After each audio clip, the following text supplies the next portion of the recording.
So where's all of this going exactly? What can we expect over the next month or two? Colonel Douglas Macgregor has thought a lot about it. He's lived a lot of this stuff. He joins us now to assess. Doug, thanks so much for coming on. Where is this going, do you think? Well, based upon your monologue, it's hard to tell right now, but certainly the destination is the land of the stupids. You know, what's really disturbing is that this is the eve of the 80th anniversary of Pearl Harbor, an event that dragged us into a two-front war for which we were completely unprepared. And listening to the comments by Wicker and others, it strikes me that Joe Biden has lots of friends on the Hill, all of which are living with him in the early 1990s.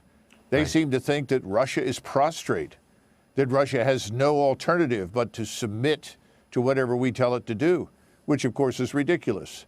If we challenge Russia on its doorstep, and by doorstep I mean eastern Ukraine, militarily, we will be defeated. That's not an if, that's a certainty. And if we are stupid enough to consider the use of nuclear weapons to rescue our conventional failure, well, then we're courting the destruction of the known world, frankly, and that's something we should avoid. We have really only one interest. You asked the key question, what is our interest in Ukraine or Russia in that area for that matter? We have one interest, Tucker. That is to prevent a war from breaking out between Ukraine and Russia, a bloody war with implications involving refugees and millions of people being displaced from their homes, moving west into Europe. We have an interest in preventing that. We have an interest in preventing a war in that region that could spread rapidly across the Black Sea, involve Turkey, involve Iran. We don't know. So we have an interest in doing that. And we know that if we can prevent it, we have to compromise.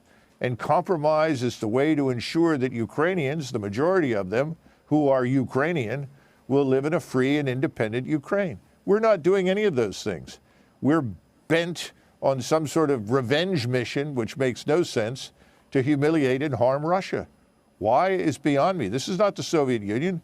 This is Russia, a Russian state that rests on the foundation of Orthodox Christianity.